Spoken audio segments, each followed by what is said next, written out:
This video contains news and analysis related to a recent terror attack in Kashmir. The content may include sensitive visuals and discussions that could be distressing to some viewers. Viewer discretion is advised. We strongly condemn all forms of violence and terrorism. The purpose of the content is solely to inform and create awareness based on verified reports. MDH chana masala এখন ছোলা হোক বা বরবটি দানা, সাদা চানা হোক বা কালো, সব রান্নাই হবে অসাধারণ।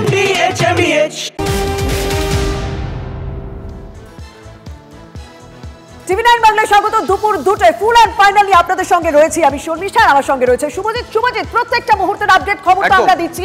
বড় ব্রেকিং এই মুহূর্তে কোন খবর, কারণ প্রত্যেকে আমরা তাকিয়েছিলাম ডিজিএমও স্তরের যে বৈঠক রয়েছে সেদিকে। দুদেশের ডিজিএমও স্তরের বৈঠক কখন হবে, কারণ এখনো পর্যন্ত যে আপডেট পাওয়া যাচ্ছে এই বৈঠকের সম্ভাবনা সন্ধ্যাবেলায় ইসলামাবাদের উপর চাপ বাড়িয়ে ডিজিএমও স্তরের বৈঠক পিছলো। দিল্লি দুপুর 2:30 নাগাদ এই বৈঠক হওয়ার কথা ছিল, এবং না দুপুর 12টার সময় বৈঠক হওয়ার কথা ছিল, দুপুর 2:30টায় 3 বাহিনীর পক্ষ থেকে সাংবাদিক বৈঠক হওয়ার কথা ছিল। তবে এই মুহূর্তে যে আপডেট খবর পাওয়া যাচ্ছে যে এই বৈঠক ডিজিএমও স্তরের বৈঠক, সেই বৈঠক হটলাইনেই হবে এবং সেই বৈঠক সন্ধ্যাবেলায় হবে, তাই তো শুভজিৎ? নিঃসন্দেহে বড় খবর এই মুহূর্তে। আমরা যে খবরের দিকে, যে বৈঠকের দিকে তাকিয়েছিলাম, দুপুর 12টায় বৈঠক হওয়ার কথা ছিল, কিন্তু দুপুর 12টায় বৈঠক হচ্ছে না, বৈঠক পিছিয়ে গেছে। দুপুর 2:30 ভারতের 3 বাহিনীর সাংবাদিক বৈঠক করবে, মানে এখন দুটো ঠিক 2:30টার সময় আমাদের দেশের 3 বাহিনীর তরফ থেকে সাংবাদিক বৈঠক করা হবে। তখন হয়তো কিছুটা আভাস পাওয়া গেলেও পাওয়া যেতে পারে, পুরোটাই অনুমান ভিত্তিক। কিন্তু শর্মিষ্ঠা, সকাল থেকে আজকে দেখছিলাম কিভাবে পাকিস্তানের উপর একটা চাপ সৃষ্টি করা হচ্ছিল, বা একটা কথা আছে না যে মর্নিং শোজ দ্য ডেজ। সকালেই আমরা দেখলাম প্রধানমন্ত্রী বাড়িতে পৌঁছে যান সিডিএস, পৌঁছে যান 3 বাহিনীর কর্তারা, পৌঁছে যান অজিত ডোভাল, রাজনাথ সিং, এবং সেখানে এক পর্যায়ের বৈঠক হয়। তারপর থেকে আমরা প্রমাদ গুনছিলাম যে এরপরে পাকিস্তান কি করে, পাকিস্তান কি করে। সকালেই হয়তো পাকিস্তানকে মনস্তাত্ত্বিক চাপটা দিয়ে দেওয়া গেছিল। এখন দেখা যাক সাংবাদিক বৈঠকে আমাদের 3 বাহিনীর যারা রয়েছেন, প্রতিনিধিত্ব করবেন যারা সাংবাদিক বৈঠকে, তারা কে কি বলেন। তবে আরো একটা বড় খবর জানিয়ে এই মুহূর্তে কাশ্মীর থেকে কন্যাকুমারী পর্যন্ত আলোচনা চলছে। পাকিস্তানের হাঁটু কেঁপে গেছে। পিওকে ফেরানো ছাড়া পাকিস্তানের সঙ্গে আর কোনো কথা হবে না। পাক অধিকৃত কাশ্মীর ভারতকে ফেরাতে হবে। যদি জঙ্গিদের হস্তান্তর করে তবে কথা বলা যেতে পারে। আমরা কারো মধ্যস্থতা চাই না। মার্কিন ভাইস প্রেসিডেন্ট জেডি ভান্সকে অবস্থান স্পষ্ট করে দেন প্রধানমন্ত্রী। নিউ ইয়র্ক টাইমসের প্রতিবেদনে উল্লেখ, মোদি ভান্সের বার্তালাপ। তন্ময় প্রামাণিক আমাদের সঙ্গে রয়েছে নিউজ রুম থেকে, আমাদের সহকর্মী। তন্ময়, এই কদিন ধরে, মানে গত পরশু বিকেলের পর থেকে রাজনীতির কি চর্চা হচ্ছে সেদিকে যাচ্ছি না, সেটাকে ব্র্যাকেটে রেখে দিলাম, কিন্তু প্রশ্ন উঠছিল ভারত কি কোথাও গিয়ে তাদের বিদেশ নীতির কোনো পরিবর্তন করছে? ভারতের বিদেশ নীতি ঘোষিত ছিল যে আমরা দ্বিপাক্ষিক সমঝোতার মধ্যে কথা বলবো, আমরা কোনো রকম তৃতীয় পক্ষকে ইন্টারফেয়ার করতে দেব না। যখনই দেখলাম ট্রাম্প পোস্ট করলেন, তারপর থেকে এই চর্চাটা উঠেছিল। সেটা বোধহয় বার্তা দেওয়া গেল যে ভাই আমরা তোমাদের মাথা কলমটাকে খুব একটা ভালোভাবে দেখছি না। পাশাপাশি আমাদের দাবি একটাই, আগে পিওকে দাও, জঙ্গিদেরকে ফেরাও, তারপরে কথা। তন্ময়, দেখো 72 সিমলা চুক্তি বলছে যে কোনো রকম মধ্যস্থতার প্রয়োজন নেই, থার্ড পার্টির কোনো প্রয়োজন নেই। সেটা যখন দেশ জুড়ে বিতর্ক হয়ে গেল, ট্রাম্প যখন তার ট্রুথ সোশ্যাল মিডিয়াতে যখন পোস্ট করলেন যে তিনি এই গোটা বিষয়টা কথা বলেছেন এবং উদ্বেগে ছিলেন, তারা সিজ ফায়ার হয়ে যাচ্ছে দুটো দেশ, তখনই কিন্তু সেই মধ্যস্থতার জায়গাটা উঠে এসেছিল। পরে কিন্তু দফায় দফায় দেশের পক্ষ থেকে সেটা প্রধানমন্ত্রী এবং অন্যান্যরা পরিষ্কার করে জানিয়ে দিলেন কোনো রকম কোনো মধ্যস্থতাকারী বিষয়ই নেই এখানে। একদম প্রথম স্পষ্ট একটা অবস্থান। দ্বিতীয় স্পষ্ট অবস্থানটা কিন্তু বলা চলে মারাত্মক, কারণ এর আগেতে কখনোই কোনো ঘটনাতে পাকিস্তানের সঙ্গে কোনো দ্বিপাক্ষিক আলোচনা বা কোনো বিষয় নিয়ে আলোচনা, সেই আলোচনাতে কখনো এটা উঠে আসেনি যে আমরা কথা বলবো শর্ত দিয়ে। সেই শর্তের প্রথমটা হচ্ছে পাক অধিকৃত কাশ্মীর বা পিওকে ফিরিয়ে দিতে হবে। আর 2 নম্বর বিষয় হচ্ছে যে জঙ্গি নেতারা রয়েছে, মাসুদ আজাহার, হাফিজের মতো যে জঙ্গি নেতারা রয়েছে সেখানে, তাদেরকে তুলে দিতে হবে। তারপরে কথা, অর্থাৎ কোথাও একটা তোমাকে বলছি, এই যে ডিজিএমও পর্যায়ের বৈঠকের যে সময় নির্ধারিত ছিল সেই সময়টা ক্রমশ পিছোচ্ছে। 1, 2, 3 সেনাপ্রধান বসবেন, তারা সাংবাদিক সম্মেলন করবেন, নজর থাকবে। কারণ স্বাভাবিকভাবে এই বৈঠকে কি হতে চলেছে এবং এই বৈঠকে কোন বিষয়গুলো নিয়ে আলোচনা হতে পারে তার একটা আভাস তো আমরা পেয়ে গিয়েছি, কিন্তু সেই আভাসটা নিয়ে আমরা আগে একটু আলোচনা করি, তারপর তো আমরা বৈঠকের দিকে অবশ্যই নজর রাখবো এবং দর্শকদেরও জানাবো। গ্রুপ ক্যাপ্টেন আর কে দাস আমাদের সঙ্গে রয়েছেন। গ্রুপ ক্যাপ্টেন দাস, আপনার কাছে প্রথমে প্রশ্ন। হ্যাঁ, সিমলা চুক্তি নিয়ে কথা হচ্ছে যে সত্যি তো তৃতীয় পক্ষের দরকার ছিল না, কিন্তু ট্রাম্প যখনই টুইট করে তখন 71-এর প্রসঙ্গ বারবার উঠে আসে। একটা একটা বিষয়, মানে এই যে একটা স্পষ্ট করে প্রধানমন্ত্রী জানিয়ে দিলেন যে আমাদের তৃতীয় পক্ষের কোনো রকম ইন্টারফিয়ারেন্স দরকার নেই এবং জঙ্গিদের ফেরাতে হবে, পিওকে ফেরানো ছাড়া পাকিস্তানের সঙ্গে কোনো কথা নয়। গোটা দেশের মানুষের কথাই কি আজ প্রধানমন্ত্রী নরেন্দ্র মোদীর কণ্ঠে উঠে এলো এবং এই মুহূর্তে দাঁড়িয়ে এটা তো যথেষ্ট গুরুত্বপূর্ণ মেসেজ পাকিস্তানের উদ্দেশ্যে, কারণ এটা শুধুমাত্র ওয়ান্সকে না, এটা আন্তর্জাতিক ক্ষেত্রে প্রত্যেকে শুনছে, পাকিস্তানের উদ্দেশ্যেও তো এটা একটা বড় মেসেজ। ক্যাপ্টেন দাস। একদমই, দেখো সিমলা যে চুক্তি হয়েছিল ৭১ যুদ্ধের পর, তখন ইট ওয়াজ ডিসাইডেড কি যদি কোনো ডিসকাশন হয় ভারত আর পাকিস্তানের সম্বন্ধে, it will be only bilateral, তার মানে between India and Pakistan, and এই ডিসকাশনের মধ্যে কোনো থার্ড পার্টির ইন্টারভেনশন হবে না। তো আমরা দেখেছি পাকিস্তান নিজেই সিমলা চুক্তিটাকে বাতিল করে দিয়েছে। আমরা যখন নাকি ইন্ডাস ওয়াটার ট্রিটিটাকে ব্যান করে দিয়েছিলাম, তারপরে ওরাও হেল্ড ইন এভেন্স করে দিয়েছিলাম, ওরাও সিমলা চুক্তিটাকে বাতিল করে দিয়েছে। তো তার মানে কি সিমলা চুক্তি যখন ওটা বাতিল হয়ে গেল তো ওটার কোনো মানে রইল না। এবার যে প্রেসিডেন্ট ডোনাল্ড ট্রাম্প এবং ভাইস প্রেসিডেন্ট জেডি ভ্যান্স বলেছেন, মানে মিস্টার মোদির সাথে কথা বলেছেন কিংবা একটুখানি চাপ সৃষ্টি করেছে উভয় পক্ষে, পাকিস্তান এবং ইন্ডিয়ার পক্ষে, এটা more to help Pakistan rather than India. Group captain দাস, আপনার কথা প্রসঙ্গেই বলি, দেখুন গত পরশু দুবার সাংবাদিক বৈঠক করা হয়েছিল ভারতের বিদেশ মন্ত্রকের তরফ থেকে, একটা সন্ধ্যে ৬টার কিছু আগে, আরেকটা রাত 11:15 নাগাদ। কোথাও কিন্তু বলা হয়নি যে মার্কিন মুলুক থেকে কোনো রকম ভাবে নাক গলানো হয়েছে বা কিছু, অথচ দেখুন মানে কূটনৈতিক স্তরে পাকিস্তান কত বড় ধাক্কা খেলো। শাহবাজ শরীফ রাত্রিবেলা 11টার পরে যখন সাংবাদিক বৈঠক করছেন তখন বারবার তিনি আমেরিকাকে ধন্যবাদ জানাচ্ছেন, সৌদিকে ধন্যবাদ জানাচ্ছেন। আমার প্রশ্ন এখান থেকে একটাই গ্রুপ ক্যাপ্টেন দাস, এমন একটা আবহে আজকে বৈঠকটা হতে চলেছে যখন ভারতের তরফ থেকে অলরেডি জানিয়ে দেওয়া হয়েছে অপারেশন সিঁদুর আমরা শেষ করিনি, ভারতের তরফ থেকে অলরেডি বার্তা দিয়ে দেওয়া হয়েছে একটা গুলি চালালে এখান থেকে গোলা খেতে হবে, ভারতের তরফ থেকে অলরেডি বার্তা দিয়ে দেওয়া হয়েছে পিওকে ফেরত দাও ভাই, যা জঙ্গি আছে তাদেরকে আমাদের এখানে পাঠিয়ে দাও। সাইকোলজিক্যাল ওয়ারফেয়ার বলে তো একটা কথা আছে, বৈঠকের আগে কি এখানে ভারত এগিয়ে? দেখো যখন যুদ্ধ কি হোস্টিলিটি হয় দুটো নেশনসের মধ্যে, একটা ভেরি কমন টার্ম আমরা ডিফেন্সের মধ্যে আমরা বলি, এটাকে বলা হয় fog of war. Fog of war মানে একটা পুরোটাই একটা কুয়াশে ভাব, একটা ধোঁয়াটে ভাব, যা ইনফরমেশন আসছে কি সবকিছুই একটা মানে কুয়াশার মধ্যে ঘেরা। এই what is fog of war? Fog of war হচ্ছে এটার মধ্যে 4টে এলিমেন্ট রয়েছে। প্রথম হচ্ছে ইনফরমেশন, ইনফরমেশন যা তথ্য। সেকেন্ড হচ্ছে মিস ইনফরমেশন, তার মানে যা তথ্য আসছে ওটা কিন্তু ভুল, ইট ইজ ইনঅ্যাকুরেট। থার্ড হচ্ছে ডিসইনফরমেশন, ডিসইনফরমেশন হচ্ছে ইচ্ছাকৃত ভুল ইনফরমেশন দেওয়া হচ্ছে যেটা পাকিস্তান বারবার করছে। And the fourth element is propaganda. তো প্রোপাগান্ডা মানে যা করেছে তার থেকে বেশি ঢোল পিটিয়ে বলা সারা পৃথিবীতে এন্ড নিজের দেশবাসীর জন্য। তো এটাকে বলা হয় ফগ অফ ওয়ার। তো এই জন্য it becomes very difficult to differentiate কোনটা সত্য কোনটা ভুল কোনটা কি, একটা কুয়াশাটা ভাব। তো পাকিস্তান এই জিনিসটা ৭১-এর যুদ্ধতেও করেছে, কার্গিলের যুদ্ধতেও করেছিল। যখন নাকি আমরা ৭১-এর যুদ্ধতে প্রায় ঢাকাতে ঢুকে গেছিলাম তখন পাকিস্তান বলছে কি না আমরা ইন্ডিয়ান ফোর্সেসকে হারিয়ে দিয়েছি। একদম একদম সত্যি, বারবার এই একই আচরণ দেখা গিয়েছে শুভজিৎ পাকিস্তানের দিক থেকে, সেটা কিন্তু অনেক আগে থেকে, সেই 65-71 বারবার কিন্তু আমরা একই আচরণ দেখেছি পাকিস্তানের পক্ষ থেকে। মানে নিজের দেশের মাটিতে দাঁড়িয়ে সে বারবার বলবে আমরা এগিয়ে গেছি, পরে কিন্তু আত্মসমর্পণ করতে তারা বাধ্য হয়েছিল। ইতিহাস সেই কথাই বলছে অন্তত। তবে এই মুহূর্তে দাঁড়িয়ে হয়েছে তুমি বললে না সাইকোলজিক্যাল ওয়ারফেয়ার, সেখানে কিন্তু আরো একটা স্ট্র্যাটেজি লুকিয়ে রয়েছে, কারণ আন্তর্জাতিক মঞ্চ, নিরাপত্তা পরিষদ, সেখানে পাকিস্তানকে এবার কোণঠাসা করতে চায় ভারত, কারণ পাকিস্তান যে জঙ্গি মদতে কতটা বড় সাহায্য করেছে তা এবার হাতে কলমে নিরাপত্তা পরিষদে তথ্য তুলে ধরবে ভারত। যদিও বারবার নিরাপত্তা পরিষদে পাকিস্তানের পাশে দাঁড়িয়েছে চীন, এই মুহূর্তে দাঁড়িয়ে ভারতের এই পদক্ষেপে কোন কোন দেশ ভূমিকা নেয়, কোন কোন দেশ সদুত্তর দেয়, সেই দিকে আমাদের প্রত্যেকের নজর থাকছে শুভজিৎ। অর্থাৎ স্ট্র্যাটেজি তো অবশ্যই লুকিয়েছিল, কারণ ভারতের কোথাও জানা ছিল যে সিজ ফায়ারের পরও সেই সিজ ফায়ার ভায়োলেট করবে পাকিস্তান, তারপরে এই স্টেপগুলো নেওয়া হবে। গ্রুপ ক্যাপ্টেন দাস, আমরা যে ছবিটা আমরা দর্শকদের দেখাচ্ছি এটা সেনার তরফ থেকে প্রকাশ করা হয়েছে, কিন্তু এই ছবি আমরা আগেও দেখিয়েছিলাম যে যখন জঙ্গিদেরকে শেষকৃত্য নিয়ে যাওয়া হচ্ছে, শেষকৃত্য হচ্ছে, তখন গার্ড অব অনার দেওয়া হচ্ছে পাকিস্তান সেনার তরফ থেকে, ইউনিফর্ম পরে সেনা ওখানে দাঁড়িয়ে আছে, প্রশাসনিক কর্তারা ওখানে দাঁড়িয়ে আছে। যে ছবি আমরা দেখাচ্ছি নিঃসন্দেহে এই ছবি হয়তো বিশ্বমঞ্চে ভারত তুলে ধরবে। গ্রুপ ক্যাপ্টেন দাস, আরেকটা ছোট্ট করে আপনার কাছ থেকে জানবো, আরেকটা বিষয় আপনার কাছে আসবো, তবে তার আগে ছবিটা একবার দেখাই। এই ছবি হয়তো বিশ্বমঞ্চে আগামী দিনে ভারত তুলে ধরতে চলেছে।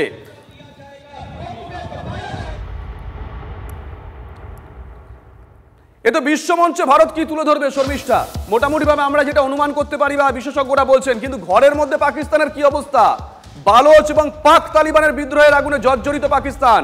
খাইবার পাখতুনখোয়ায় বড়সড় আত্মঘাতী হামলা, পেশোয়ারের কাছে আত্মঘাতী হামলা, 2 পাক পুলিশ কর্মীর মৃত্যু হয়েছে। পুলিশের মোবাইল ভ্যানে আত্মঘাতী হামলা চালায় বিদ্রোহীরা।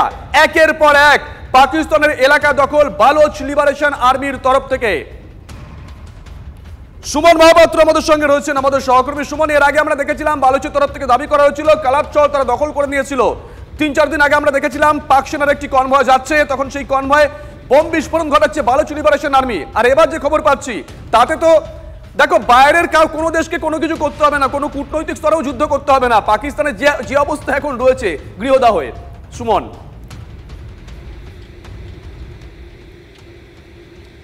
দেখো, পাকিস্তান ঘরে বাইরে সব জায়গায় জর্জরিত। পাকিস্তানের অভ্যন্তরে বালুচ লিবারেশন আর্মি তারা কিন্তু কার্যত প্রকট হয়ে উঠেছে, বড় সড়ো কামড় বসাচ্ছে পাকিস্তানের অভ্যন্তরে। কয়েকদিন আগে তুমি যেমন কথাটা বললে যে আমরা দেখেছিলাম বিরাট ব্লাস্ট হচ্ছে, পাক সেনারা কমান্ডাররা উড়ে যাচ্ছেন কার্যত।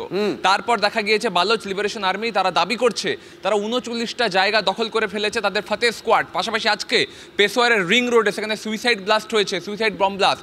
সেখানে 2 পাক পুলিশকর্মী এবং 2 পাক পুলিশকর্মী নিহত হয়েছেন, 3 পাক পুলিশকর্মী তারা গুরুতরভাবে আহত হয়েছেন। অর্থাৎ পাকিস্তান ঘরের ভেতরে যে বিদ্রোহ দেখা দিচ্ছে, বালুচ লিবারেশন আর্মি যখন ভারতের সাহায্য চাইছে সেই জায়গায় পাকিস্তান ঘরের মধ্যেই ঘর সামলাতে পারছে না, তারা বিদেশ কিভাবে সামলাবে, ভারতের প্রত্যাঘাত কিভাবে সামলাবে, এই অবস্থা পাকিস্তানের দুর্দশা দেখা যাচ্ছে। এই যে ডিরেক্টর অফ মিলিটারি জেনারেল অপারেশনের বৈঠক হবে, পাকিস্তান সে বৈঠক কি করে করবে ঠান্ডা মাথায়, তার আগেই পাকিস্তানে পেশোয়ারে এই ঘটনা। স্বাভাবিকভাবে বারবার বিএলএ এবং তেহরিকি তালিবান অর্থাৎ তালিবানরা যেভাবে সক্রিয় হয়ে উঠছে, সেখানে পাকিস্তান ঘরে বাইরে সব জায়গায় সমগ্রভাবে জর্জরিত, একদম সমগ্রভাবে জর্জরিত। সেই কথা তো আমাদের বারবার বলতে হবে, কারণ বালুচিস্তান এবার কি করছে? বালুচিস্তান এবার ভারতের কাছে সাহায্য চাইছে। বালুচিস্তানকে স্বাধীন করতে ভারতের সাহায্য চাইলো বিএলএ, এবং তারা বলছে অস্ত্র দিয়ে সাহায্য করুক ভারতকে। হ্যাঁ, আমরা বারবার আলোচনা করেছি, হ্যাঁ পাকিস্তান এই মুহূর্তে ঘরে বাইরে জর্জরিত অবস্থা, কিন্তু পাকিস্তানের ভেতরে যদি কোনো রকম ভাগ হয় সেটা কিন্তু ভবিষ্যতে গিয়ে আমাদেরও মূল্য চোকাতে হতে পারে, এই কথাও কিন্তু বারবার আলোচনা এসেছে। সেই কারণে ভারত নিশ্চয়ই স্ট্র্যাটেজিক্যালি কোনো স্টেপ নেবে। তবে এই মুহূর্তে দাঁড়িয়ে আমি গ্রুপ ক্যাপ্টেন দাস আপনার কাছে জানতে চাইবো যে সময়টা পাকিস্তান সংঘর্ষ বিরতি চাইলো, সেই সময়টা সে জানছে ভারতের 3 বাহিনী তার দিকে এগিয়ে আসছে, আর অন্যদিকে বালুচিস্তান আস্তে আস্তে তার হাতের বাইরে যাচ্ছে। যে বালুচিস্তানে প্রচুর মিনারেলস রয়েছে, প্রচুর সম্পদ রয়েছে, ঘর বাঁচাবে না পরকে দেখবে, এটা একটা যেমন ব্যাপার। সেই বিএলএ এবার ভারতের সাহায্য চাইছে, এটা তো আরো বড় ভয়ের বা আশঙ্কার জায়গা এই মুহূর্তে দাঁড়িয়ে পাকিস্তানে। কারণ যদি আমরা একটু সাহায্য করে দিই বিএলএকে, সেটা তো অবশ্যই স্ট্র্যাটেজিক্যালি ঠিক হবে। আমরা যদি একটু সাহায্য করে দিই তাহলে পাকিস্তানে কি দুর্দশা হবে? একদমই। দেখো, বালুচিস্তানে যা হচ্ছে সেটা পাকিস্তানের জন্য একদম খুবই মুশকিল একটা অবস্থা ক্রিয়েট হয়ে গেছে।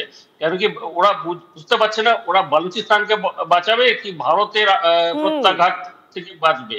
তো ভারতের আমরা দেখেছি কিভাবে 3 দিনে পাকিস্তানের অবস্থা একটা কোণঠাসা হয়ে গেছিল। ইন্ডিয়ান এয়ারফোর্সের যে স্ট্রাইক, এবার যে 3-4 দিনে যে প্রত্যাঘাত হয়েছে, ওটা ওদের প্রাইমারিলি ইন্ডিয়ান এয়ারফোর্স প্রধান ছিল। আমরা ইন্ডিয়ান নেভিকে দিয়ে আক্রমণ কোনো প্রত্যাঘাত এমন কিছু করিনি, আর ইন্ডিয়ান আর্মি বর্ডার ক্রস করিনি except for cross border shelling. কিন্তু যা কিছু হয়েছিল ফ্রম ইন্ডিয়ান এয়ারফোর্স, এই 3 দিনের মধ্যেই প্রায় ওরা একদম কাত হতে চলেছিল। এই যে ওরা যুদ্ধবিরামটা হলো, তাতে কিন্তু পাকিস্তানের জন্য অনেকটা সুবিধা হয়ে গেল। কেন কি বালুচিস্তানকে যদি মানে ওইদিকে বালুচিস্তান আর এইদিকে ভারত, তাহলে কিন্তু ওদের ফোর্সেসরা ডিভাইড হয়ে যেত। এবার যে সিজ ফায়ার হয়ে গেল, তাতে কিন্তু ওরা নিজেদের ফোর্সেসকে টুয়ার্ডস বালুচিস্তান পাঠাতে পারে, আর ওদের দমন করার জন্য ওদের জন্য সুবিধা হবে। বালুচিস্তান তো কৌশলগতভাবে অত্যন্ত গুরুত্বপূর্ণ। চীন পাকিস্তান ইকোনমিক করিডোর ওই রাস্তার উপর দিয়ে গেছে, মানে বালুচিস্তান যদি ডিস্টার্ব হয়ে থাকে তাহলে তো সাপ্লাই লাইনটাও কেটে যাবে। Balochistan is very vital. এক তো হচ্ছে চীন থেকে যে রাস্তাটা আসছে গোয়াদার অব্দি, ওটা বালুচিস্তান হয়ে যাচ্ছে, প্রথম কথা। সেকেন্ড হচ্ছে ওই বালুচিস্তান আমাদের প্রচন্ড amount of gold reserves, oil reserves এবং মিনারেলস পাওয়া যাচ্ছে। একদম সম্পদে ভরপুর। ফিউচার অফ বালুচিস্তান কিন্তু যদি পাকিস্তান থেকে বেরিয়ে যায় তাহলে পাকিস্তানের কিন্তু ফিউচার নট ভেরি ব্রাইট। ওই যে বারবার বলা হচ্ছে না পাকিস্তানে তাহলে মেরুদণ্ডটাই ভেঙে যাবে, কারণ পাকিস্তানের মেরুদণ্ড হচ্ছে বালুচিস্তান। যদি বালুচিস্তান হাতের বাইরে চলে যায় শুভজিৎ, তাহলে কিন্তু পাকিস্তানের যথেষ্ট চাপের পরিস্থিতি। গ্রুপ ক্যাপ্টেন দাস যে কথা বলছিলেন শর্মিষ্ঠা, আমি স্টাডি করছিলাম যে প্রাকৃতিক গ্যাস রয়েছে পাকিস্তানে তার 40% এই বালুচিস্তান থেকে আসে, এবং পাকিস্তানের সবথেকে বড় সোনার খনি এবং তামার খনি সেটাও কিন্তু এই বালুচিস্তানেই রয়েছে একেবারে। হ্যাঁ, পরবর্তী খবর দেখাই। টার্গেট হিট করে শত্রু নিকেশ সেনার কাজ, মৃতদের ব্যাগ গোনা সেনার কাজ নয়, মন্তব্য এয়ার মার্শাল A.K. ভারতীর। অপারেশন সিঁদুরে কতজন পাক সেনার মৃত্যু হয়েছে ভারতীয় সেনাবাহিনীকে প্রশ্ন করেন একজন সাংবাদিক, তখনই স্পষ্ট জবাব দেন এয়ার অপারেশনের DG air marshal A.K. Bharati. পাকিস্তানে কত সেনার মৃত্যু হয়েছে সেটা ওরা গুনবে, আমাদের কাজ নির্দিষ্ট টার্গেটে হিট করে শত্রু নিকেশ করা।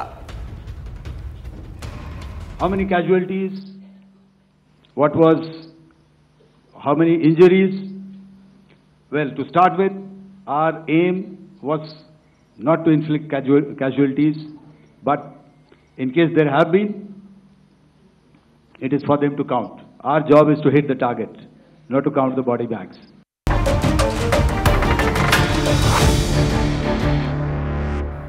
দেখো শুভজিৎ, যখন দেশের কোনো এরকম পরিস্থিতি তৈরি হয় তখন স্বাভাবিকভাবে দেশের রাষ্ট্রনেতারা বা দেশের সেনা প্রধানরা তারা তো যথেষ্ট অ্যাক্টিভ ভূমিকা পালন করে, কিন্তু পাকিস্তানের পার্থক্য কোথায় জানো? পাকিস্তানের পার্থক্য, কারণ ভারতের পরাক্রম থেকে লুকোতে বাংকারে লুকোনো শেষ পর্যন্ত পাক সেনা প্রধান। ভারতের প্রত্যাঘাতে নিশ্চিহ্ন নূর খান এয়ারবেস মানে চাকলারা এয়ারবেস, যেটা ভিআইপিদের ওঠা নামার জন্য কাজে লাগানো হয় এবং সেটা বলা হয় পাকিস্তানের অ্যাসেট। সেই অ্যাসেটে গিয়ে যখন ভারত প্রত্যাঘাত করে তখন স্বাভাবিকভাবে এই মুহূর্তে যা বড় খবর পাওয়া যাচ্ছে এবং লজ্জাজনক খবর বলা যেতে পারে যে পাক সেনা প্রধান সেনা কি প্রাণে বাঁচতে বাংকারে লুকিয়েছিল। 2-3 ঘন্টার জন্য সে বাংকারে লুকিয়েছিল। পাক সেনা প্রধান আসিম মুনির বাংকারে লুকিয়ে যখন তার দেশকে বাঁচানোর কথা। আমার সহকর্মী সিজার আমার সঙ্গে রয়েছে। সিজার,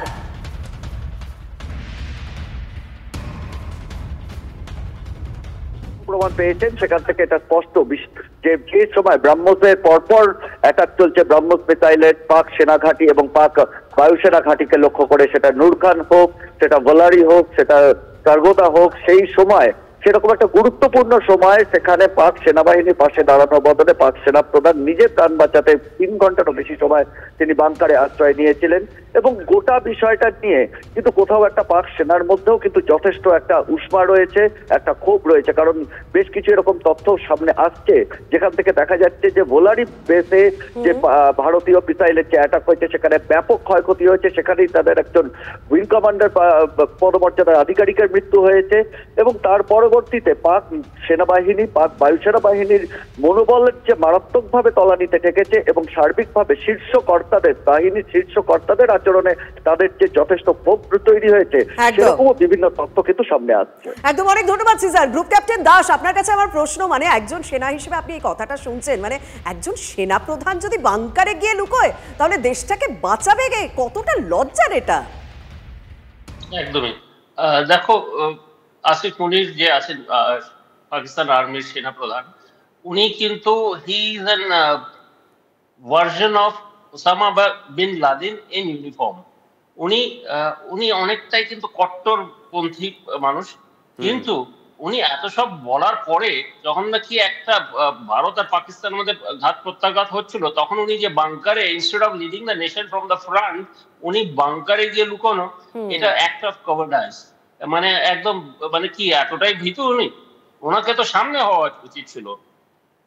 ইনফ্যাক্ট ওনাকে দেখানো উচিত ছিল কি আমি সামনে আছি, কিন্তু উনি গিয়ে বাংকারে লুকাচ্ছেন। যাই হোক, সেটা বড়, তার থেকে বড় কথা আমি যেটা বলার ছিল কি, পাকিস্তানের একাধিক এয়ারবেসকে ভারতের বায়ুসেনা গিয়ে প্রত্যাঘাত করে ধ্বংস করেছে। এবং মোস্ট ইম্পর্টেন্ট একটা ওদের এয়ারবেস রয়েছে, সেটার নাম হচ্ছে সার্গোদা এয়ারবেস। ওখানে 12 কিলোমিটার দূর, ওখানে একটা কিরানা হিলস একটা জায়গা আছে, সেই কিরানা হিলসে ওদের একটা নিউক্লিয়ার পাওয়ার প্লান্ট রয়েছে, একটা নিউক্লিয়ার রিঅ্যাক্টর রয়েছে। সেই নিউক্লিয়ার রিঅ্যাক্টরে বলা যাচ্ছে কি ইন্ডিয়ান মিসাইল দিয়ে হিট করেছে, and there is a suspected leak from that nuclear base. তাই জন্য আজ ইউএস থেকে আমেরিকার একটা প্লেন যারা নাকি সার্ভে করছে পাকিস্তানে গিয়ে if there is any leak কোনো রেডিয়েশন হ্যাজার্ড হচ্ছে কিনা। তো এটা একটা নতুন খবর একদম। এই বিষয়টাও সামনে এসেছে একদম। আপনি সঙ্গে থাকুন গ্রুপ ক্যাপ্টেন দাস। শুভজিৎ, তাহলে আসিম মুনিরের ক্ষেত্রে একটা কথা বলা যায় নাকি, মুখেই মারিতং জগৎ। আসিম মুনিরের কথা তো আমরা বললাম, এর পাশাপাশি সকালবেলা আমরা একটা ছবি দেখাচ্ছিলাম যে পাকিস্তান বিমান বাহিনীর air vice marshal Aurangzeb Ahmed তিনি একটা সেম সাইড গোল করে বসেছেন। এই আবহে সাংবাদিক বৈঠক করতে গিয়ে তিনি বলছেন 2019 সালে যে পুলওয়ামায় হামলা হয়েছিল সেই দায়টা স্বীকার করেছেন তিনি। মানে কোথায় গিয়ে পাকিস্তান সেনার মনস্তত্ত্ব ঠেকেছে একবার ভেবে দেখো, পুরো ঘেটে গেছে পুরো। একেবারেই তাই। পাশাপাশি আমাদের তো অবশ্যই বৈঠকের দিকে নজর থাকবে, কারণ এই বৈঠকে মানে ভারত পাক ডিজিএমও স্তরের যে বৈঠক সেখানে কি কোথাও গিয়ে পুনাম সাউকে নিয়ে কোনো কথা হবে? এবার কি ঘরে ফিরবেন বিএসএফ জওয়ান? 23 এপ্রিল থেকে পাকিস্তানের হাতে বন্দী পুনাম সাউ। পাঞ্জাবের ফিরোজপুর সীমান্তে পাক রেঞ্জার্সের হাতে আটক হন রিশরার বাসিন্দা পুনাম। বাড়ি না ফেরা পর্যন্ত উদ্বেগে রয়েছে জওয়ানের পরিবার। তারা এর আগে গেছিলেনও দিল্লিতে। সুপ্রিয় রয়েছে পুনাম সাউয়ের বাড়ি থেকে। সুপ্রিয়। শুভজিৎ, তুমি যেমনটা বলছিলে যে ইতিমধ্যেই কিন্তু আজকে 20 দিন, এই 20 দিন এখনো পর্যন্ত কিন্তু পিকে সাউ বিএসএফ জওয়ান তিনি পাক জওয়ানদের হাতে বা পাক রেঞ্জার্সদের হাতে আটক হওয়ার পর এখনও পর্যন্ত কিন্তু তার মুক্তি সম্ভব হয়নি, এবং তার মুক্তি কিভাবে সম্ভব হতে পারে সেটা নিয়ে কিন্তু বারংবার দুদেশের মধ্যে আলোচনার একটা পরিস্থিতি তৈরি করার চেষ্টা হলেও পাকিস্তানের তরফ থেকে কিন্তু তার কোনো রকম কোনো সদুত্তর মেলেনি। আর সেই জায়গা থেকেই যেটা বলা যেতে পারে যে আজকের এই যে দুদেশের পাকিস্তান এবং ভারতের ডিজিএমের যে বৈঠক, সেই বৈঠকের দিকে যেমন গোটা বিশ্ব, ভারতবাসী তো বটেই, তার পাশাপাশি গোটা বিশ্ব যেমন তাকিয়ে রয়েছে, তার পাশাপাশি হুগলির রিশরার বাসিন্দা পুনম সাহের পরিবারের যারা সদস্যরা তারাও কিন্তু তাকিয়ে রয়েছে বা অধীর আগ্রহে রয়েছে। আমি সরাসরি পুনম সাহের স্ত্রী আমাদের সঙ্গে রয়েছেন, তার সঙ্গে একটু কথা বলবো। আজকের এই বৈঠক 12টায় শুরু হওয়ার কথা ছিল, কি আশা করছেন এই বৈঠকে পিকে সাউকে নিয়ে আলোচনা হবে? দেখুন স্যার, একই তো আজকে 20 দিন হতে চললো উনি অ্যারেস্ট হয়েছেন। আজকে আমি কিছু একটা ভালো খবর পেলাম কি হ্যাঁ, ওনাকে নিয়ে আজকে একটা মিটিং বসেছে, মানে দুই দেশে পাকিস্তান ইন্ডিয়া থেকে নিউজ বসেছে। মানে আমি এখনও এটা শিওর নেই কি ওনাকে নিয়েই কথাটা উঠবে, কেন কি দেখুন সবাই বলছে দেশে যে যুদ্ধটা হয়েছে ওটা নিয়ে ম্যাটার হয়তো ডিসকাশন হবে, তারপরে যতগুলো সিভিলিয়ান মারা গেছেন ওনাদের হয়তো তারপরে হয়তো পিকে সাউ বা যে একটা ফৌজি মিসিং হয়েছে ওনারা কথা বলবেন। তো এখন আমি শিওর নেই কি ওনাকে নিয়েই মিটিংটা হচ্ছে। শুধু এটা জানলাম কি হ্যাঁ আজকে একটা ফ্রেন্ডস কনফারেন্স খুব বড় একটা মিটিং আছে, ওই মিটিংয়ে কী রেজাল্ট হবে স্যার এখনও আমি জানি না, দেখি যদি বিভিন্ন বিষয় নিয়ে আজকে দুদেশের মধ্যে আলোচনা হবে, কিন্তু সেই আলোচনার স্তরে পিকে সাউয়ের বিষয় বা তাকে মুক্তির বিষয় উঠে আসবে কিনা সেটা নিয়ে এখনো পর্যন্ত আপনি নিশ্চিত নন? না, এখনো আমি শিওর নেই ওনাকে নিয়ে কথা উঠবে কিনা। গতকাল তো মুখ্যমন্ত্রী, রাজ্যের মাননীয় মুখ্যমন্ত্রী আপনাকে ফোন করেছিলেন, আপনার সঙ্গে কথা হয়েছে? হ্যাঁ, কালকে ম্যাডাম বললেন, সিএম ম্যাডাম যিনি আছেন উনি বললেন কি কালকে আজকে মানে একটা খুব বড় মিটিং আছে, সেটা ওনারা পিকে সাউকে নিয়ে ডিসকাশন করবে। তো দেখুন এখন তো এই 20 দিন থেকে অনেক লোকের অনেক কথা শুনলাম, কেউ বলছিল দুদিনে চলে আসবেন, কেউ বলছিল 1 সপ্তাহ লাগবে, আজকে 20 দিন হতে চললো। তো সত্যি কথা বলতে আমি এখন কাউকেই ট্রাস্ট করতে পারছি না কি সত্যি উনি কখন আসছেন, এখন এটা ক্লিয়ার কেউ বলতে পারছে না। যতক্ষণ উনি আমার চোখের সামনে আসছেন আমি কাকে ভরসা করবো আপনি বলুন। কন্টিনিউ আছে 20 দিন থেকে যত লোকজন আসে সবাই বলছে আ যায়েঙ্গে, কিন্তু আজকের এই বৈঠকে পিকে সাউয়ের বিষয় নিয়ে যে আলোচনা হওয়ার কোনো সম্ভাবনা রয়েছে কিনা সেটা নিয়ে বিএসএফের কোনো শীর্ষকর্তা আপনাদের কিছু জানিয়েছে বা কোনো বিষয়ে কথা হয়েছে তাদের সঙ্গে? না, ওনারা তো কিছু ফোন করেননি, আর না আমাকে কেউ বলেছে কি হ্যাঁ মানে ওনাকে নিয়ে কোনো কথা হবে, সেটা আমাকে কেউ জানায়নি এখনো। কিন্তু আপনি মনে করছেন যে এই বিষয়টাও আজকের এই আলোচনা কি দেখুন দেশের ম্যাটারে যেটা পিকে সাউকে অ্যারেস্ট, এটা ওরা খুব একটা বিষয় হয়েছে দেশে, সবাই এটা নিয়ে আলোচনা করছে। তো আমার মনে হয় কি যখন সব কথা হবে তার মধ্যে এইটাকেও ইনক্লুড করা হয়, কেন একটা দেশের যেমন 20 দিন থেকে বিনা কোনো রিজনে ওরা ধরে রেখেছে, তো এইটাও আমার মনে হয় একটা মুদ্দা হতে পারে, এটা ডিসকাশন করাটা উচিত। এটা আপনি সেই আশায় আছেন? হ্যাঁ, আমি সেই আশায় আছি কি যখন এত বড় মিটিং হচ্ছে দু দেশে তখন এই কথাটা ওঠা উচিত আছে। মানে আমি একটু উম্মিদ লাগিয়ে রেখেছি আজকে কি মেবি কিছু আজকে রেজাল্ট আসবে। আমরা শুনলাম যে আপনি আসার পর থেকেই সকাল থেকেই টিভির পর্দায় চোখ রেখেছেন যে এই ধরনের কোনো বিষয় সামনে আসে। হ্যাঁ, সকাল থেকে টিভি দেখছি যদি কিছু ভালো নিউজ পাওয়া যায়, কিন্তু এখনো তো নিউজে কিছু আসেনি, হয়তো বিকালেও কিছু খবর পাবো, আমরা দেখি কি হয়। একদম তারাও তাকিয়ে রয়েছেন এই বৈঠকের দিকে। সুপ্রিয়, সত্যি ডিজিএমও স্তরের বৈঠকে পিকে সাউকে নিয়ে কি আলোচনা হয় শেষ পর্যন্ত সেদিকেও আমাদেরও প্রত্যেকের নজর থাকছে। আপাতত তোমাকে ধন্যবাদ সুপ্রিয়। যদি এমবিএচ কিচেন কিং কিচেনে থাকি তো আমরা যা ইচ্ছে তৈরি করতে পারি, বেগুনের ভর্তা, আলু কপি, ভিন্ডি মশলা, আরো অনেক কিছু। MDH